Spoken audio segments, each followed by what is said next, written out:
You go, ladies in their 50s, we're going from like mom mode to like back to like sexy mode.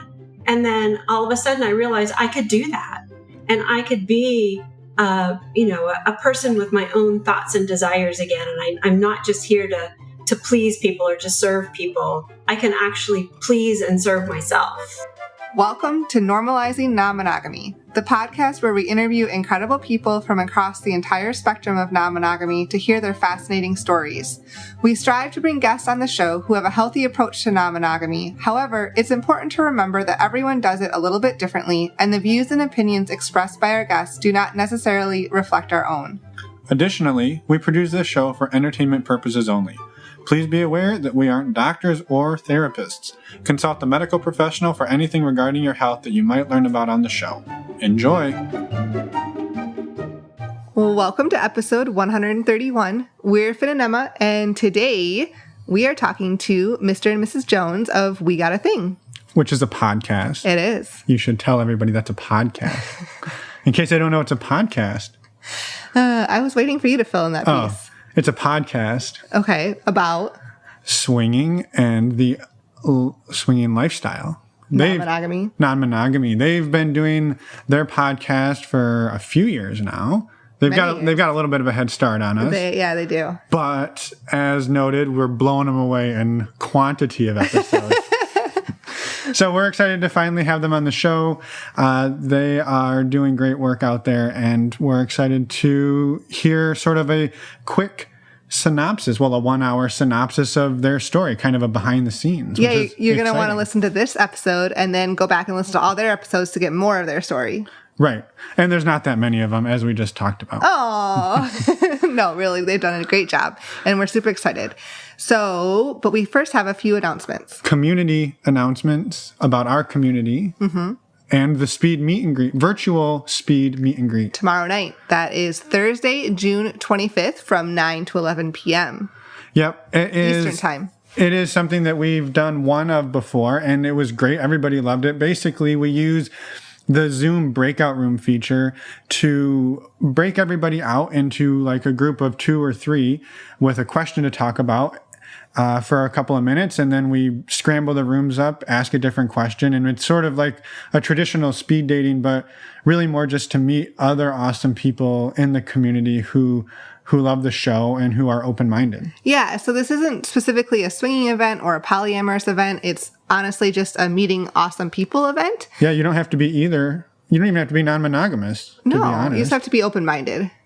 And cool. Sure. Yeah. So to join, you can go to our website, normalizingnonmonogamy.com, and click on the meet and greet button at the top. It's going to be $10 to join, and all proceeds from this meet and greet will be donated to Black Lives Matter Global Network. Yep. We're super excited about it, and we hope to see you there tomorrow. There's still time to sign up, and we're excited about it. So go do it now, and then come back and listen. Real quick, before we jump into the episode, we wanted to take a minute to talk about our new sponsor, Alt Playground. If you're not familiar with who Alt Playground is, they are an online dating site and community platform for meeting other open-minded and non-monogamous people. One of the things we really love about Alt Playground is they have put a lot of resources into building and expanding their platform. And one of those is launching a new community feature where podcast hosts, other content creators, event organizers can have a community where everyone that follows that community can interact with each other and get to know each other and be part of that like-minded network. Yeah, it's a great way, as Emma was saying, to find other people who are interested in the things you're interested, not just our podcast, but any community out there. You can find people who are interested in those things. And for us, it's great to see them building and innovating different ways to bring people together other than the fact that we're just here to meet other non-monogamous people.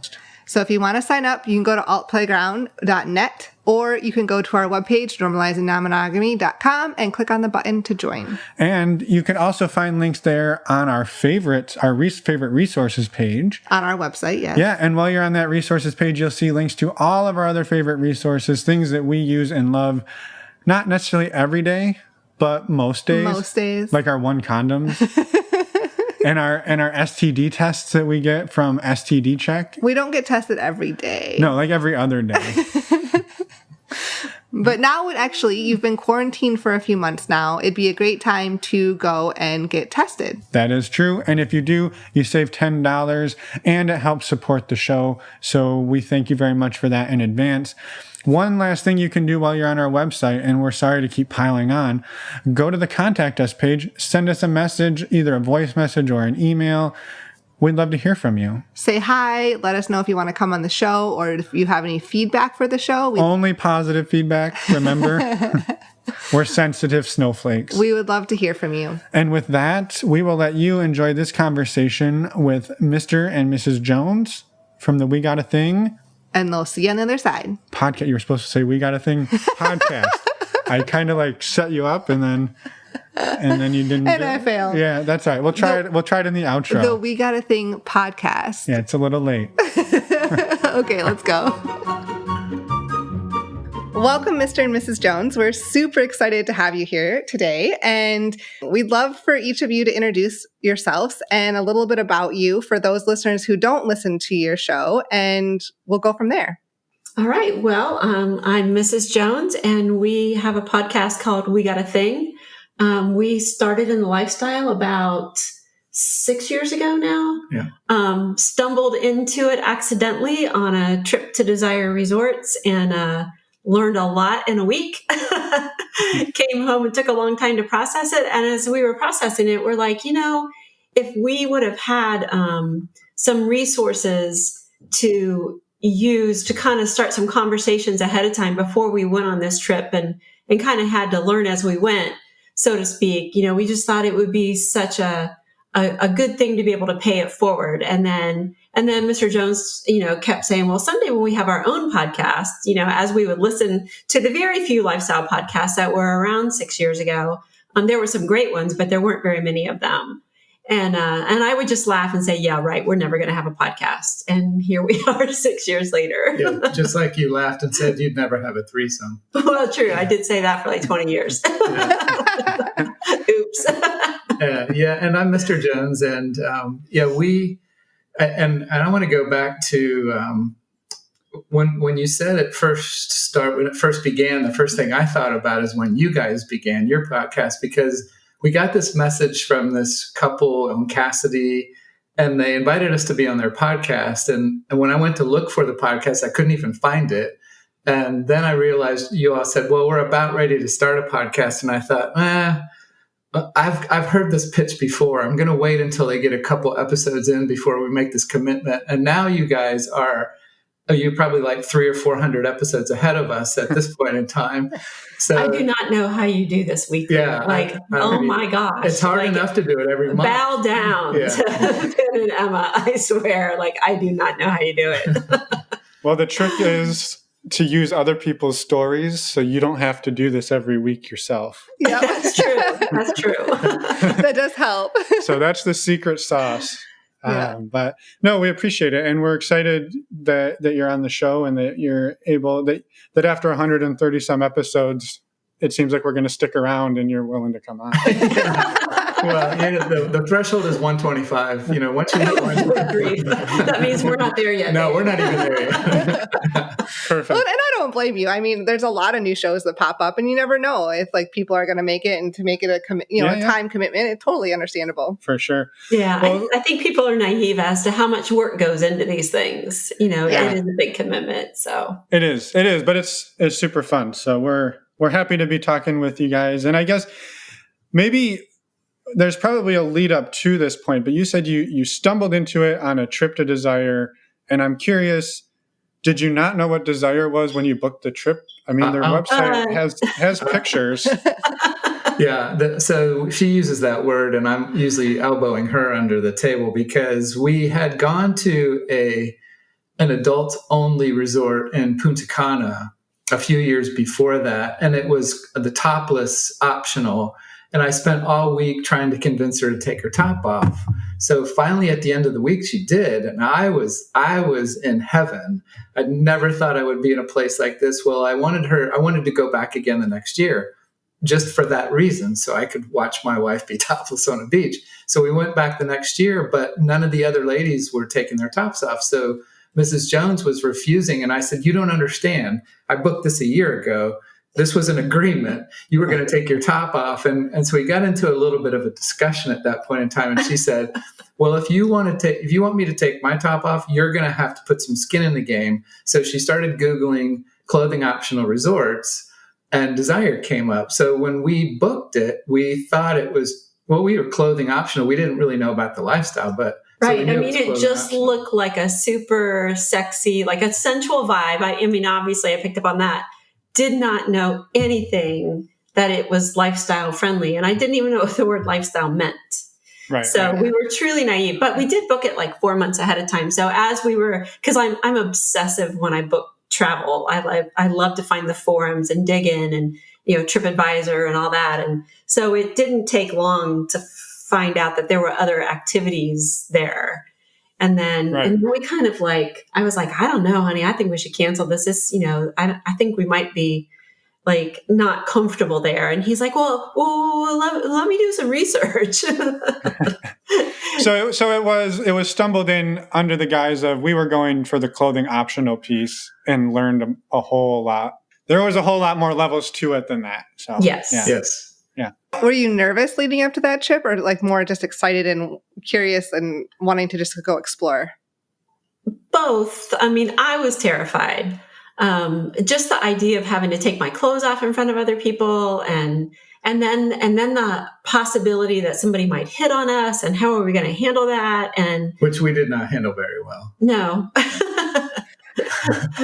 I mean, we were so naive, but I mean, we did talk about it. So it really, we learned so much about ourselves and each other in the 3 months leading up to that trip, because we were like, well, what are we going to do if somebody hits on us? That's going to be weird, because we had been married almost 30 years at that point. Well, the one thing that we did when we started researching, the thing that struck me in these forums where I'm like, you know what, these people sound normal. They sound like they have good relationships. They sound like they're professionals. Maybe this isn't what we're afraid it is. And then at about the same time, we caught up with Playboy Swing. And we started watching that. And of course, Dr. Jess was on there. So it was fairly credible. Mm-hmm. They interviewed a couple, and I'm like, well, if these are the type of people and these are the type of relationships, that really took the fear away from it. It was at that point in time, it was more just a curiosity. Yeah. Yeah. Had you talked about it in the previous 30 years leading up to that point? Had the idea of non-monogamy or swinging come up at all? I mean, you said you didn't know that the word lifestyle existed, but had the concept come up? There was a show on CBS called Swingtown, and it was probably 5 or 6 years before then. No, not really. I mean, just a few years. But it was only on for one season, and this was network television. And somehow she found that the show was on, and we had nothing better to do, so we sat down on the couch watching it. And once we realized it was about swinging, and we were sitting on the couch, both staring straight forward at the TV. And I would lean back and kind of look out of the corner of my eye and thinking, is she really liking this? Because these are swingers.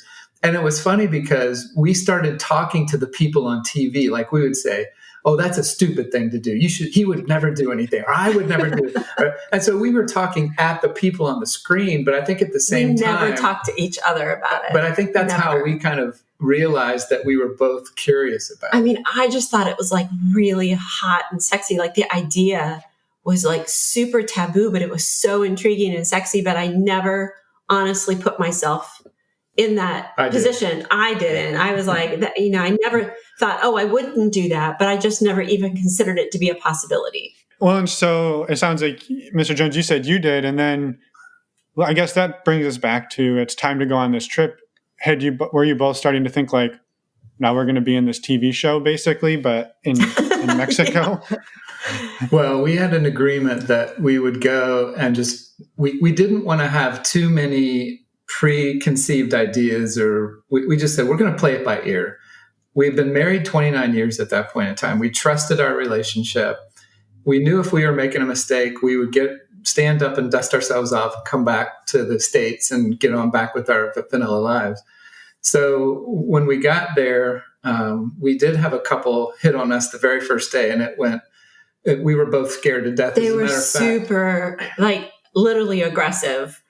And well, probably not. Back then, it seemed like they really were. No, they were, because we told them we were new, and they were really trying to just rip the Band-Aid off. Right. And it scared me to death. I like literally wanted to go home the next morning. Yeah, we took a walk on the beach the next morning, and we were talking about, should we go home? And I said, no, we paid for the whole week. We're going to stay. And the same day, we went back to the pool, and a couple got in, and they had just arrived. They'd been married 20 they were almost our age. Years. We hit it off with them.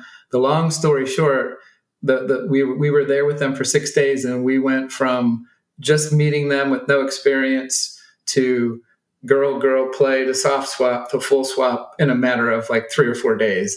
And then we came home and our heads were like spinning, like, what the hell did we just do? Was that really us? So that's when we decided, we probably did it a little bit too quickly. And and we realized, we're screwing this up. It might be a good idea. What would you think about sharing our mistakes with other people, so that people don't have to go make the same mistakes that we did? So that's what the podcast came out of, the fact that we screwed up the first few times so royally that we just wanted to help people avoid those mistakes.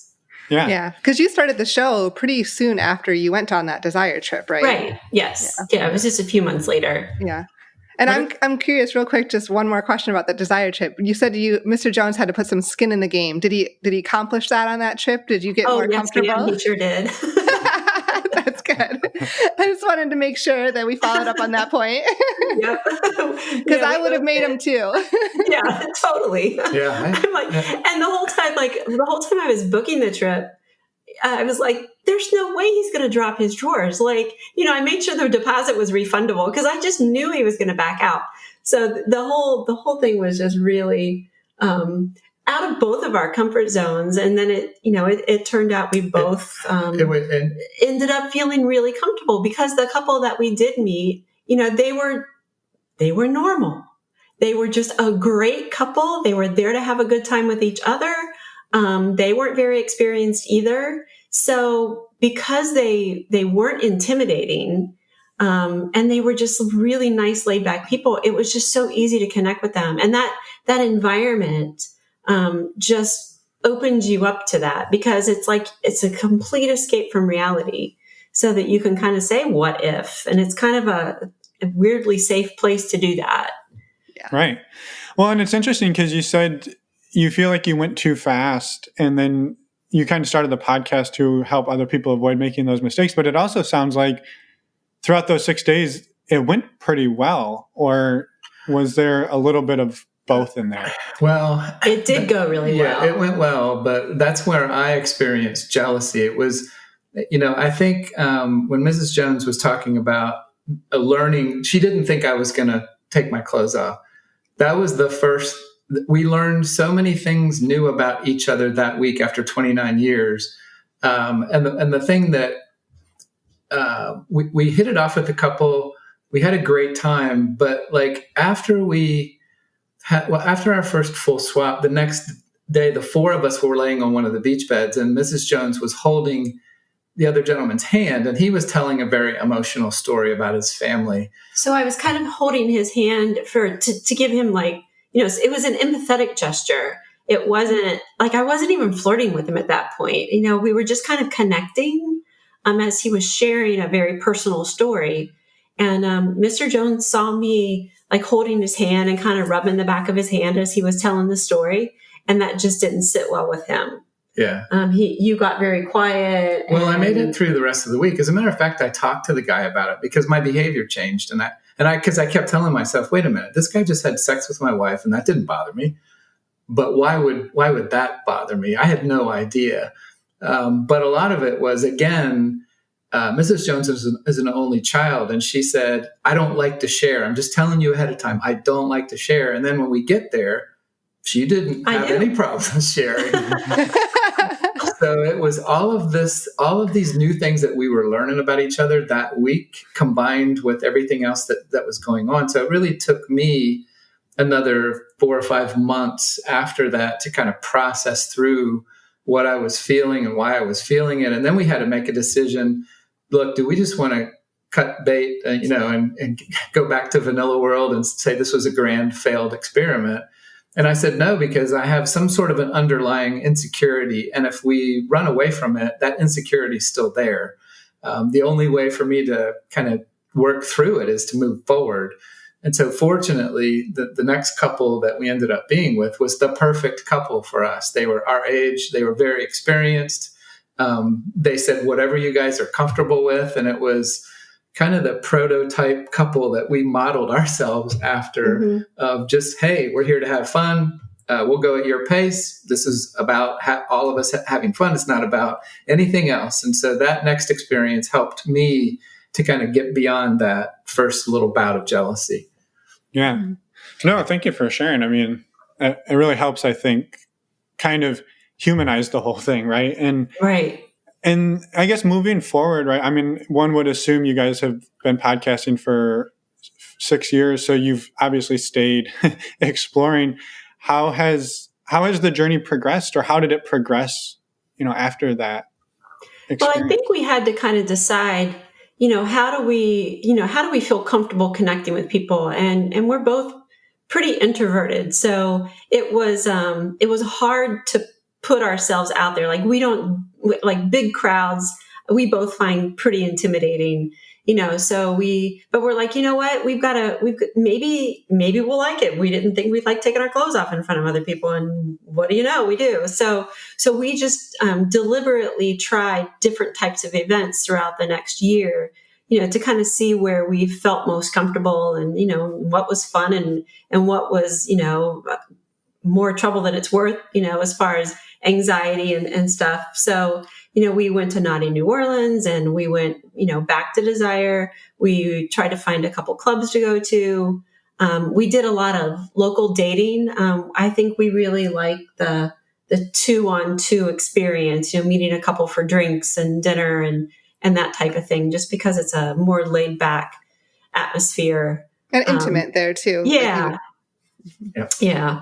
So, we just kind of tried all the different ways of meeting people and to find out what we liked. And honestly, they all have their pros and cons, so yeah, I don't think we have a one recipe for success. No. Yeah. I think, we found very similar.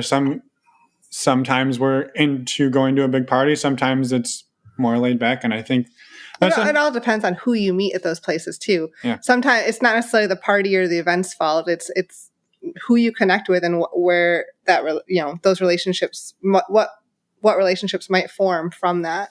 Exactly. Although sometimes it is the event's fault. But I was just being facetious. But that's kind of not a false statement though, because some events try to target certain groups of people, certain demographics or certain styles. Like play styles or such. So, you're going to fit better in some events than others. And it may be a great fit for most of the people there, but if it's not a good fit for you, it's you have to find what works for you. So that's a really great point. Yeah. It's good. It's a good idea, like you just said, to try out different things and to go to different parties, go to different clubs, go to a resort and see what works for you. And maybe it's all of the above, just on different times in different times of your life. Right. Well, we saw some stuff that first year we never would have imagined we would see in our lives. And when we would go to a place that was new, we went to a party over here in our area one time outdoor. It was crazy stuff going on. And it wasn't our style, but I said, honey, this is great podcast material, so we're going to come away with a win either way. Yeah. I think the statement, we've seen some stuff, that's the understatement of the year for most swingers. So, but how has this journey, how have you seen your relationship change since you started exploring this together? Well, it's been an evolution. We certainly, as I mentioned about that first trip to Desire, when you're with somebody for 29 years and then all of a sudden you start learning new things about them, it rekindles, refreshes your relationship. We had a great relationship and we had a really good sex life, but all of a sudden we just couldn't get enough of each other. It was all new, and it felt like so sensitive and so just on fire when we first got into this. Then as we settled into it and we started meeting people, we realized, you know what? For us, this really isn't about the sex. It's about the friendships that we're making and the people that we're meeting. And this is not people you want to you just talk about the weather or going to play bunco or, these are people who want to know you and you can get to know quickly, and they're awesome people. And then about the time that we were outed back 3 years ago now, we had a choice to make. Should we get away from this and try to save our anonymity? And we had this discussion about, we have so many good relationships with friends now, we can't possibly just turn that off. And our relationship benefited from, yes, the sex was a lot of fun and we got better at that and more comfortable with that, but it was more relationships with other couples and other people that we had never experienced before either. So I don't know, but it's still continued to evolve. I mean, we've had our ups and downs. It's not like, I think one of the things that people misunderstood about when they found out that we were in the lifestyle and we were outed, there was this assumption like, oh, you guys think you're better than anyone. You think you have to be a swinger to have a great sex life. And it's not about that at all. It's just, something that's new to us, and it gave us something new to talk about and another way for us to grow together as a couple. Well said. But I don't want this to sound like it's all roses. I mean, we've had some struggles. I mean, we've had times where I've connected with the other woman maybe 2 or 3 or 4 times in a row, and she's had a rough time, or, it may appear like I'm totally into it and sometimes she's not. So it really, what I think it's about how you deal with those ups and downs instead of whether they're going to be an up or down. And as long as we attack that as a team, and as long as we don't turn the wagons in and shooting, that's your circle the wagons and shoot inward. Yeah, that's not good. Yeah, as long as we're back to back or side to side on this, then whatever happens, it's still a positive thing for our relationship because we have to talk about it and work our way through it. Yeah. Mm-hmm. Yeah, that's very well said. And have you two considered exploring more like separate dating or going down the polyamory route, or have you just not? Is that not for you? I don't think either one of those are for us. I am, for some reason, and I can't really explain it. It's just I am not into separate play. To me, this is a team sport, and yes, I have fun individually, like when we're having an experience. Of course I do. But a big part of that fun is knowing that Mr. Jones is watching me and deriving pleasure from watching me have fun, and vice versa. The whole compersion aspect of it, that's very important to me.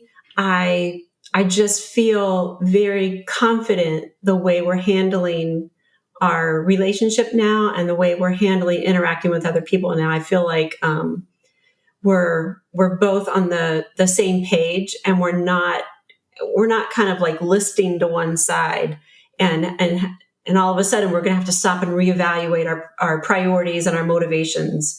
And as far as polyamory goes, like Mr. Jones was just saying, we've made so many interesting friends. I don't want to have to like limit myself. And, we've got businesses that we're running, and we have family that we're still very involved with. I can't imagine finding the emotional energy to invest as it would need to be invested in a polyamorous relationship.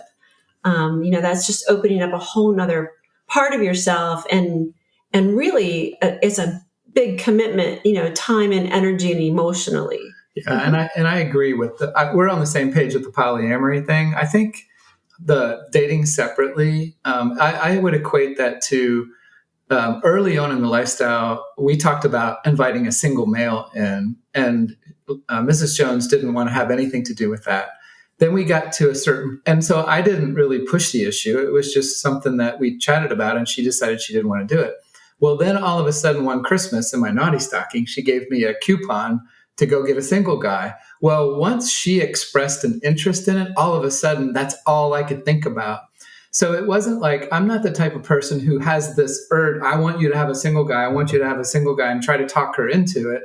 But when she brought it to me, all of a sudden, because it was something that she was interested in, I was interested in it. So I suspect if she really wanted to play separately and she came to me and she said, hey, I really want to do that, that's probably something that I would feel the same way about. But because she's never expressed an interest, we've never even discussed it as a possibility.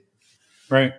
Yeah, no, it makes perfect sense. And I think maybe it leads into a question that you touched on a little bit, but you said early on that you were learning so much about this person that you'd been married to for 29 years. And maybe are there things that each of you have learned about yourselves throughout this time that you had never even imagined or never knew were there until you started exploring this?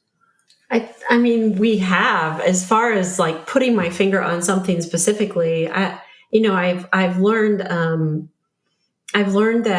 I have a lot more self-confidence than I thought I had. When you get to be a certain age and you've gone through the whole, I've had a career and I'm, starting to be able to be ready to retire, and I've raised my kids and I've done this and I've accomplished that. And it's like, okay, now am I going to coast into retirement, or what am I going to do? And then here we go, and we jump into something like this.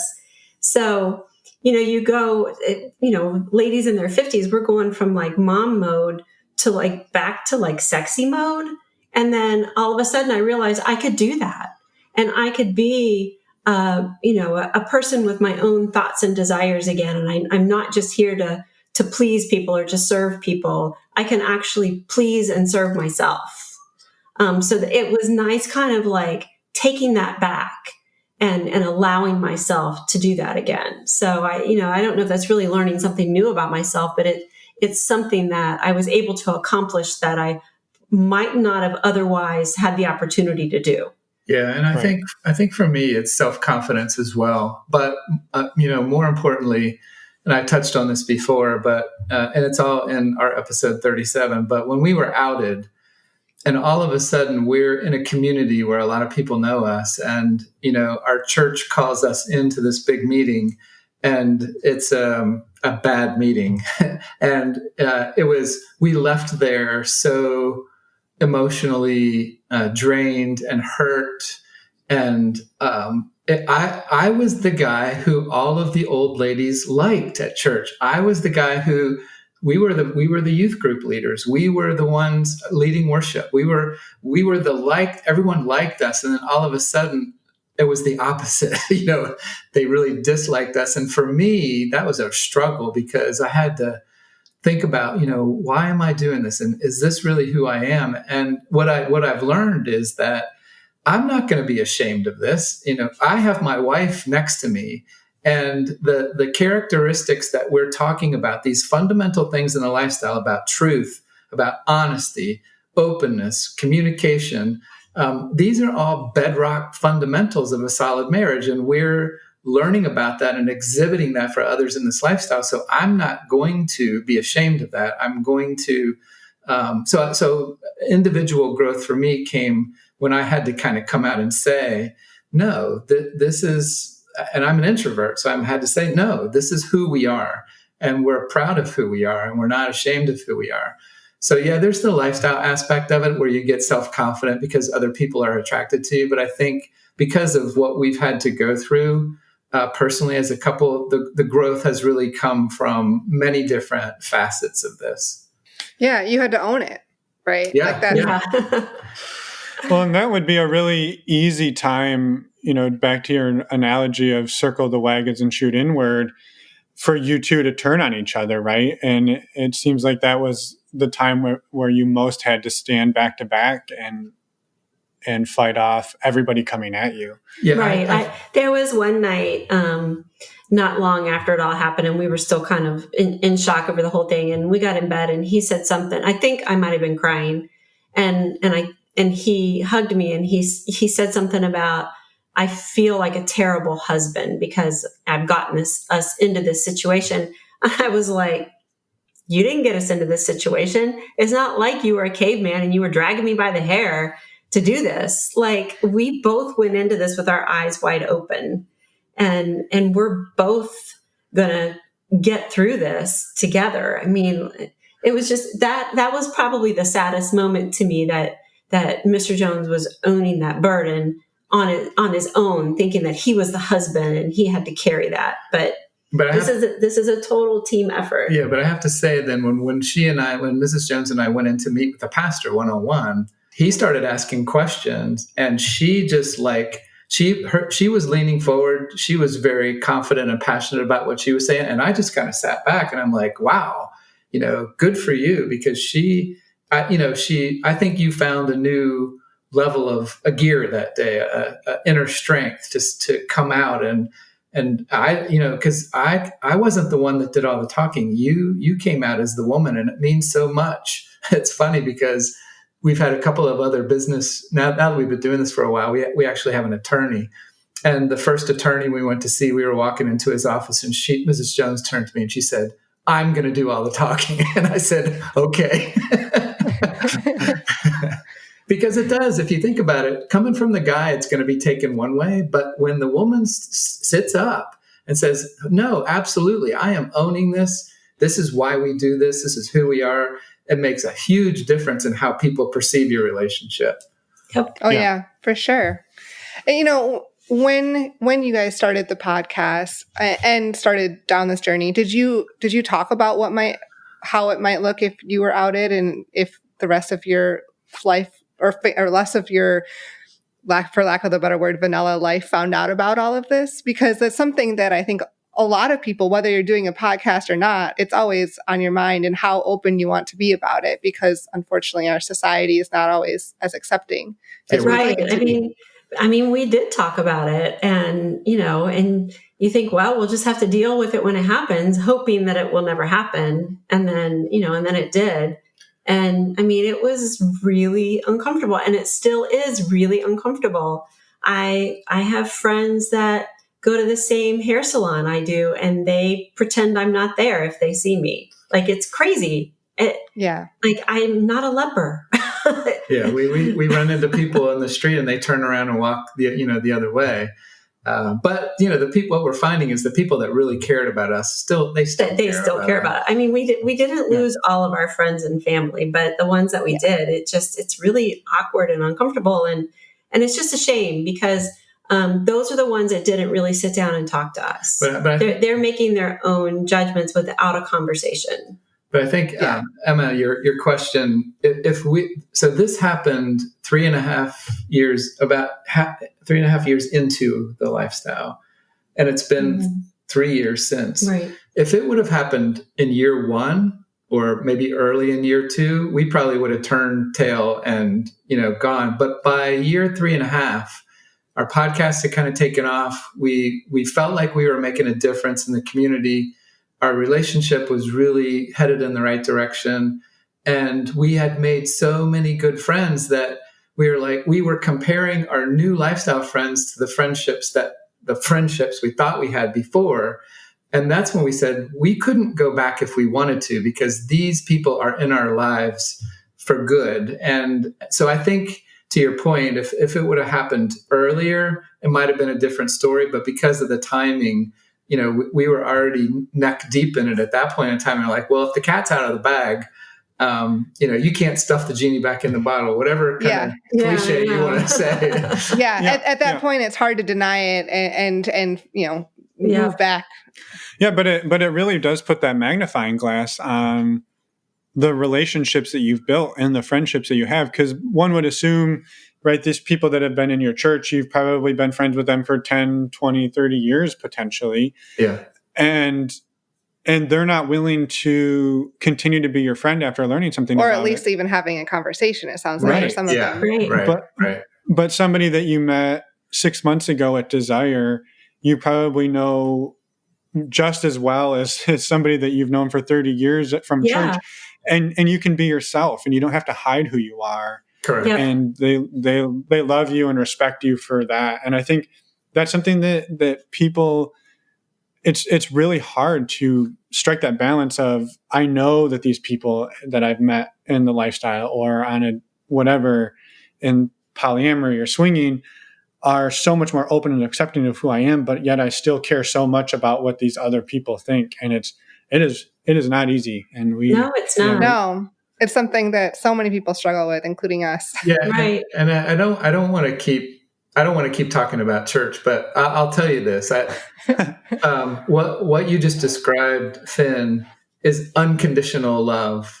And ironically, that's what Christianity is supposed to be about. So where do we get our unconditional support is from the lifestyle community, and the rest of our friends, it was conditional, we found out. I mean, obviously for the past couple months, we haven't seen any friends, lifestyle, vanilla, whatever.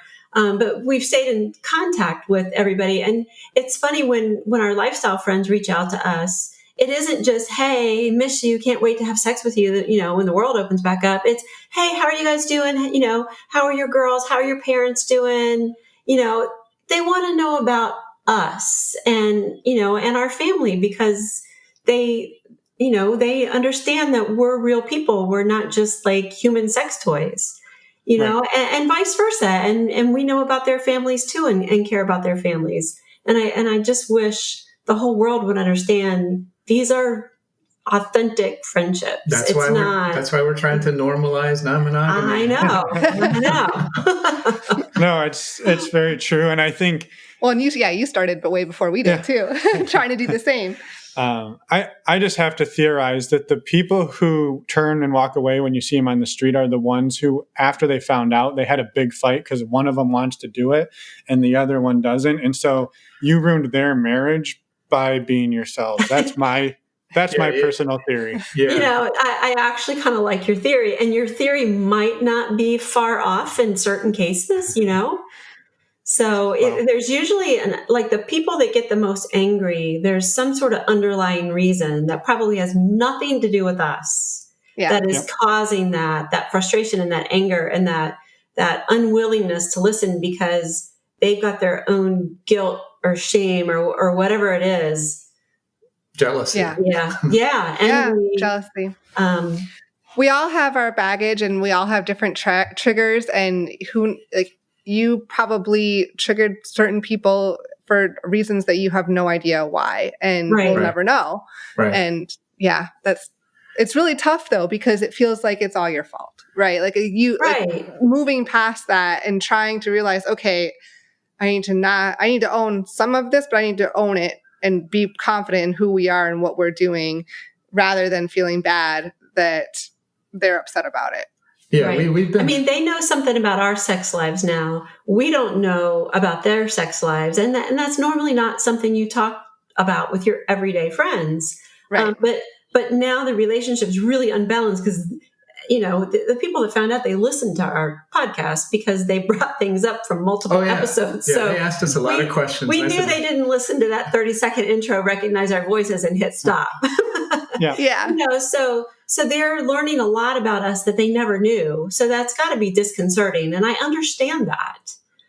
It's got to be like, wow, like I thought we knew them. And they do know us. They just didn't know this part of us, just as we don't know that part of them. I think when we talk about normalizing this, if it took us 8 or 10 months to get our minds wrapped around this and we were interested in it, then we shouldn't have an expectation that when the neighbor finds out about it, they're going to be all, oh, that sounds like a lot of fun. And we get into, especially now that we've been in this a while, and we have some friends that have made the mistake of your perspective changes, and you say something to somebody thinking that they're going to just like it. And they're like, what are you talking about? And so normalizing this is not something that is going to happen overnight.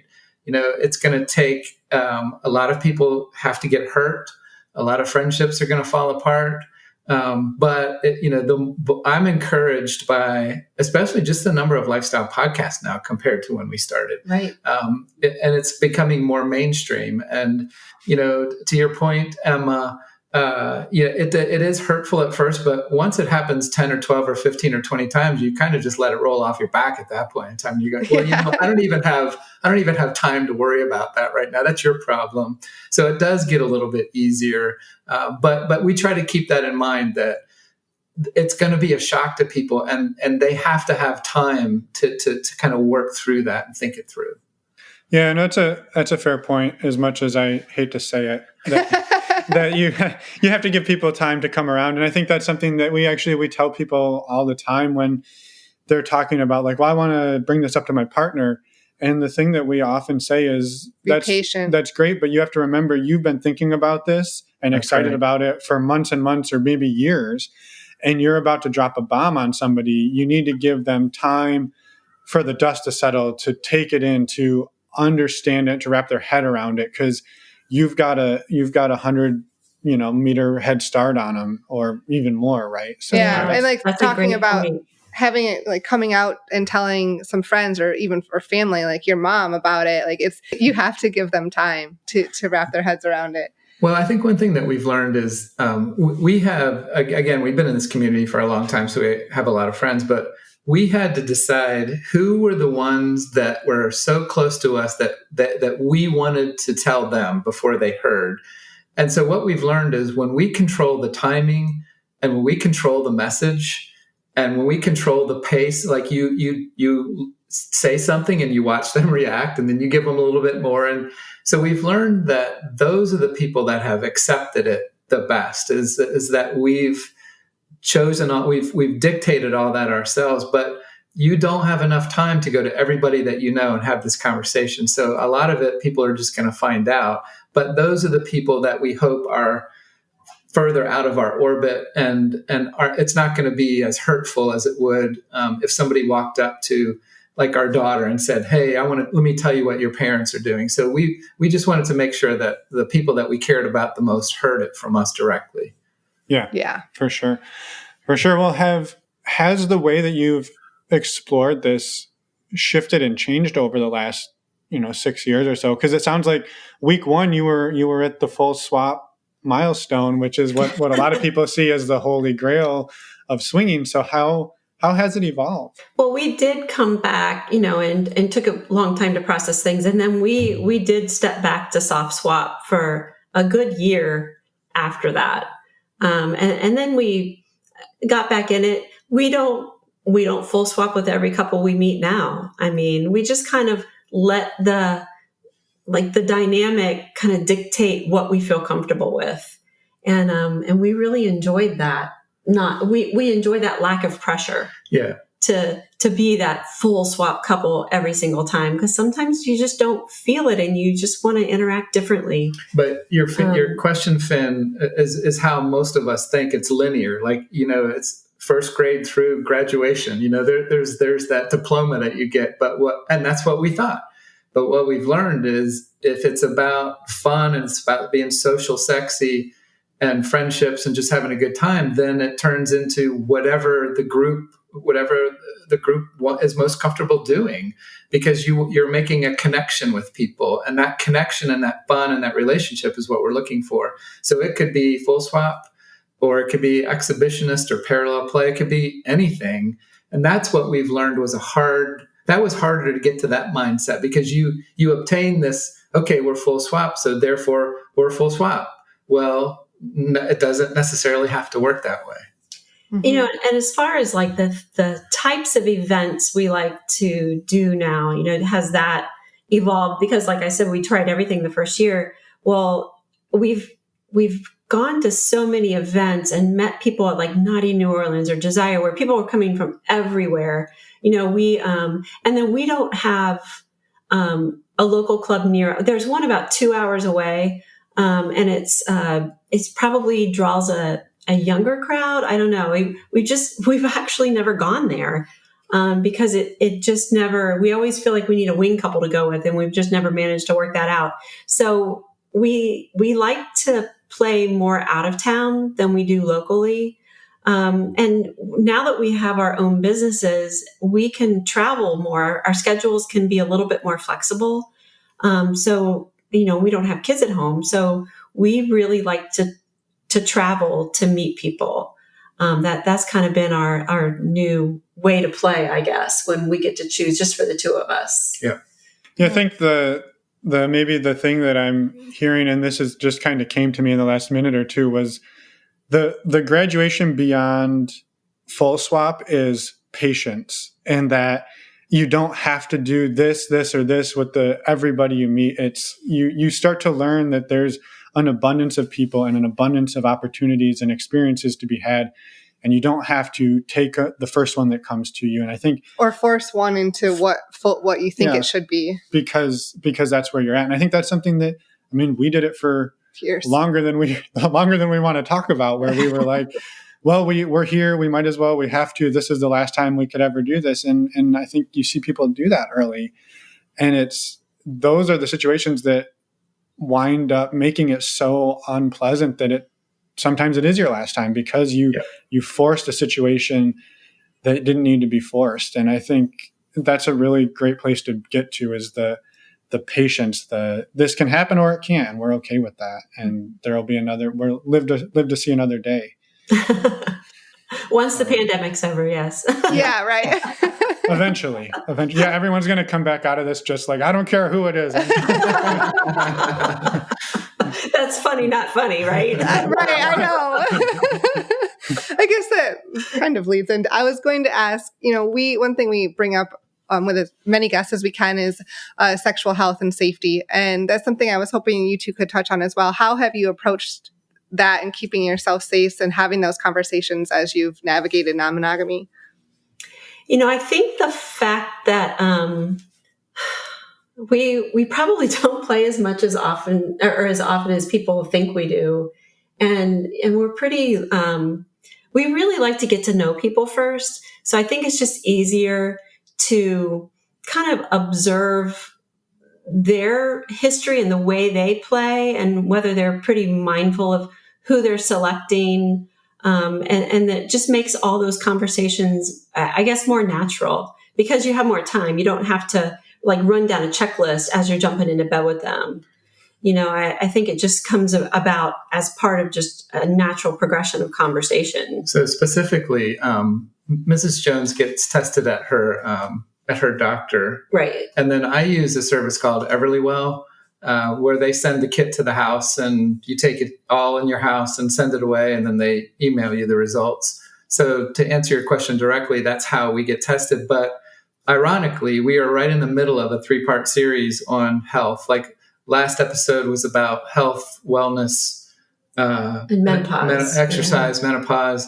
The podcast we released about an hour ago was about men's performance anxiety.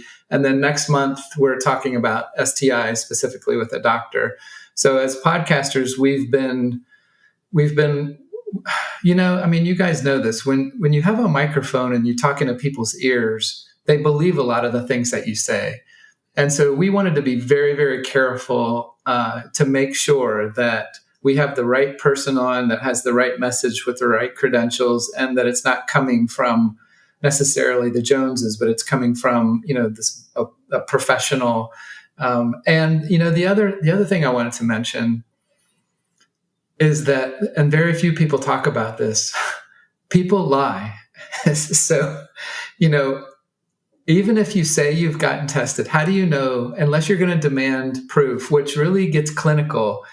This is such a wide variety of how people approach this topic that I don't know that there's a easy answer and a good answer, but our approach is kind of 3-pronged. It's, vetting the people, make sure we have a good sense of, can we trust them? And then there's our own testing habits that we get into. And then there's the conversations that we have with people.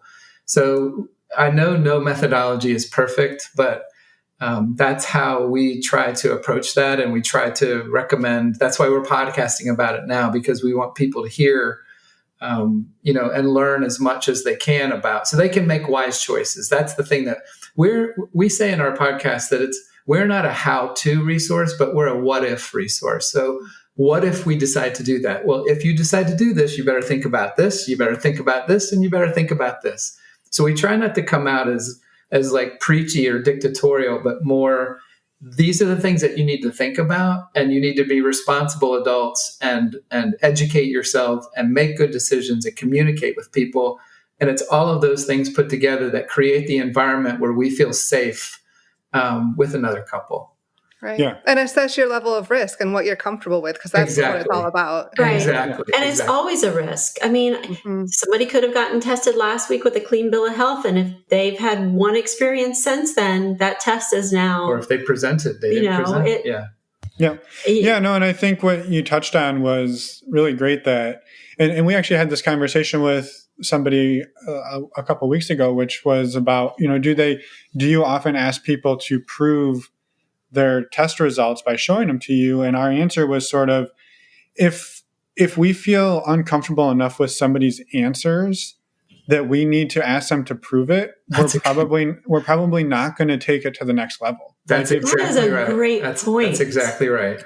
Yeah. And it's, we could do it, and I could pull out my phone and say, here, and I, if anybody asked us to do that, I wouldn't be offended at all. But for us personally, it's, if I feel that I have to do that I can't trust the things you're telling me, then we're probably not a good fit. Right. And I think if you're the type of person who's like, I still want to verify, and I just do it with everybody, like, that's great. Go for it. You do whatever makes you feel safe and comfortable. But to your point of, like, we get to know people really well. We don't just, it's not, we met you an hour ago and now we're going to go do this, which, like, you could still judge somebody's character in that amount of time. It's really about character judgment, and then you can trust what they tell you. And I think what we need to be really careful about, and Emma, you just touched on this, is everybody has a different risk tolerance. Yeah. If my risk tolerance is different from yours, I shouldn't condemn you for that. Sure. It may take me off your playlist or vice versa, but everybody should have we need to be adults, we need to be responsible, and we need to forget about what other people do. It just seems like we dwell on that so much. And, we're adults. We should be torchbearers. And we said this in our podcast last night.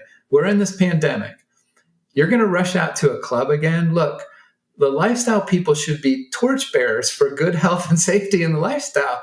We can't preach about STIs and wearing condoms and then run right out the first time the club opens and act like it's going to be normal again.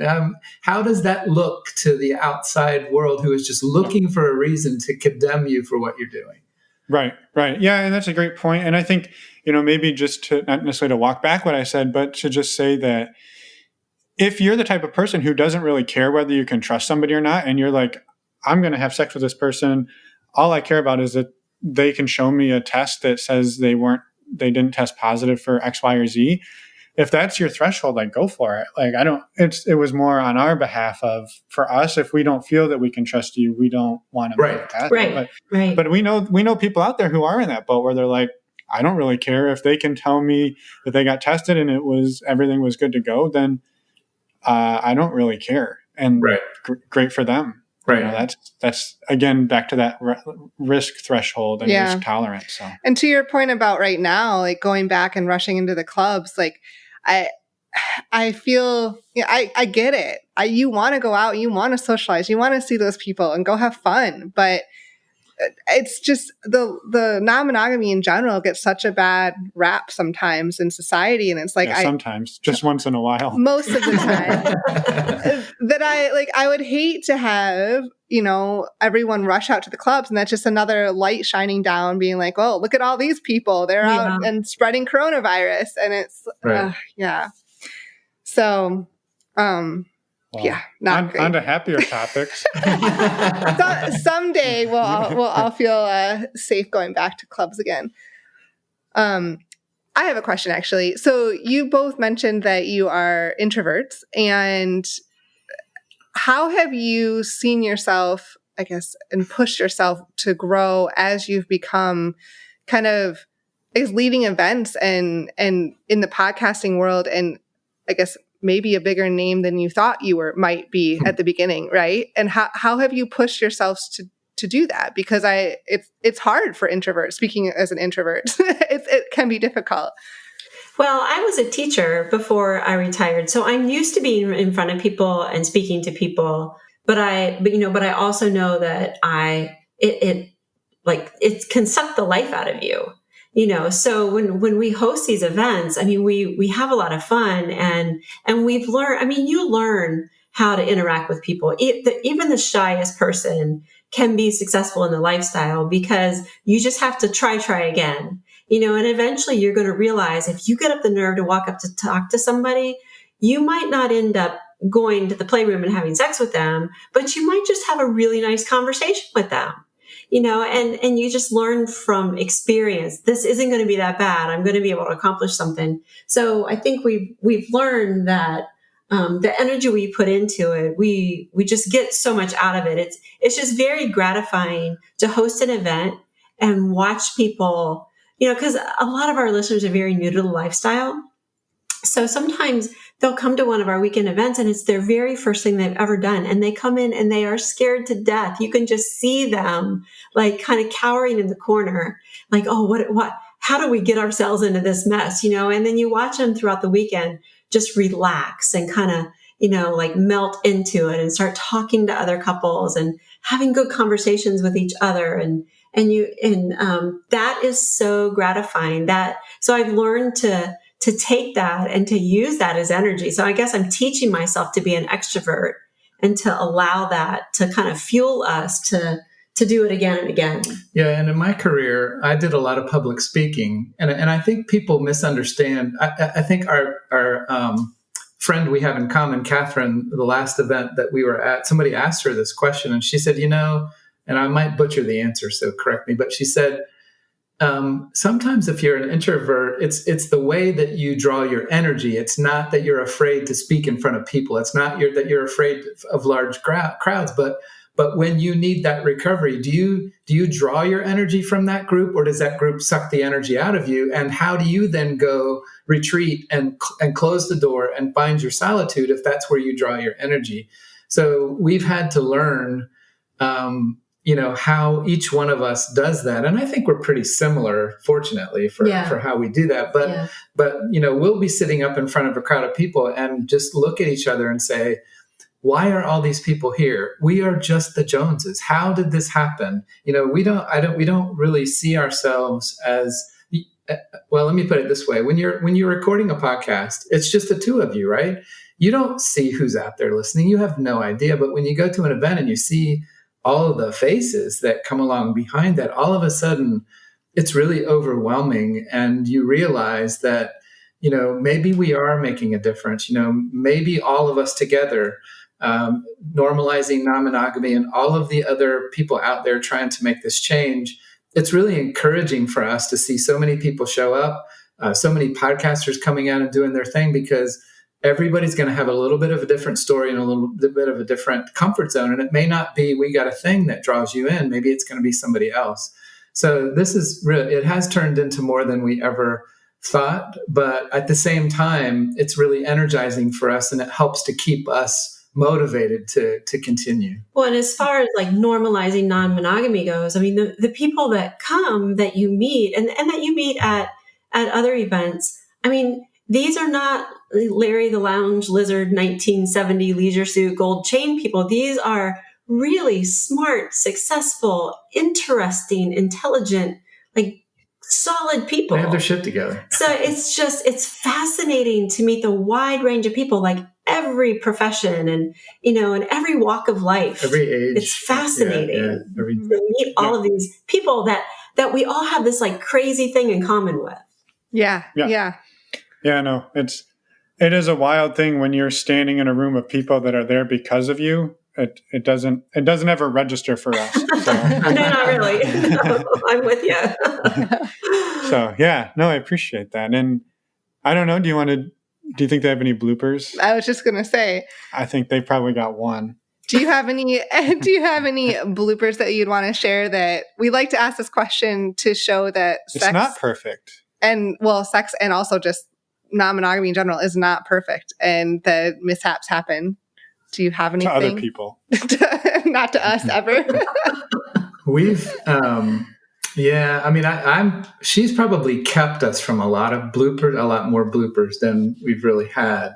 But what? So I'm the brake and you're the gas. Is that what you're saying? No, like when we were out with a couple one time, and they were super attractive, and I was just like zoned in on this woman. She was so beautiful, but everything that she said was screaming, "I'm not ready for this. I don't know why I'm here."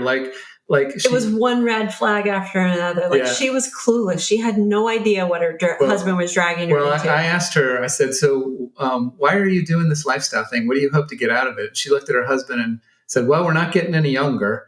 And that wasn't a good answer. And then so Mr. Jones and I are we're sitting at the table, like we're at a booth, and he has his like hand down on his leg, and I'm literally like reaching over, like ripping all of the hair off the back of his hand, like, you idiot, we need to pull the plug now. We are not having sex with these people. And I don't care how cute she is. And then I asked her, I said something like, what is your thing? Are you into women? How do you play? And she said, I don't know, honey. What did you put on the profile that I like to do? And she's saying all these things, and we get into the car to go home, and I'm like, yeah, but we need to go see them again. He said, that wasn't that bad. I think she was just nervous. And I was like, you are kidding me, right? So it was only if she would have let me see them again, that would have been a worse blooper. Oh my goodness. It would have been awful. She was so unprepared mentally for that. And I think there's been a couple times, not to be too specific. Well, there was one other time that we played with a couple that probably shouldn't have. And the husband, I think we've told this story before, but we ended up all four on the bed playing, and we were full swapping, and the woman was on top of me, and she was just bouncing up and down. She was going to town. And in the meantime, on the other side of the bed, her husband was curled up in the fetal position because he just was overwhelmed by everything. Yeah. And poor Mrs. Jones, she was trying to console him, and I'm looking over and I'm seeing what's going on over there, and I'm trying to get this woman to stop. I literally thought he was going to cry. It was that bad. And she was awful. His wife turns and looks over, and she says, how come I'm the only one, having fun here? And it wasn't registering that her poor husband is laying on the floor sucking his thumb over there. And so anyway, that was probably something that we should not have. No, that was a long time ago, though. Yeah, that was a long time ago. But yeah, people can't see it, but I'm laughing because we've been in that position multiple times, and it is not too many times, but once or twice. Yes, and it is brutal. It's brutal. Yeah. And you're like, where were the flags? Where did we go wrong? We actually only ask this question so other people make us feel better about ourselves. It's really the only reason we do this question. So. Yeah, misery loves company. Awesome. Well, I mean, thank you both for everything you guys have put out there and for sharing a synopsis of your story with us today. And I mean, are there any final thoughts that you would like to leave people with before we let you get along with your evening?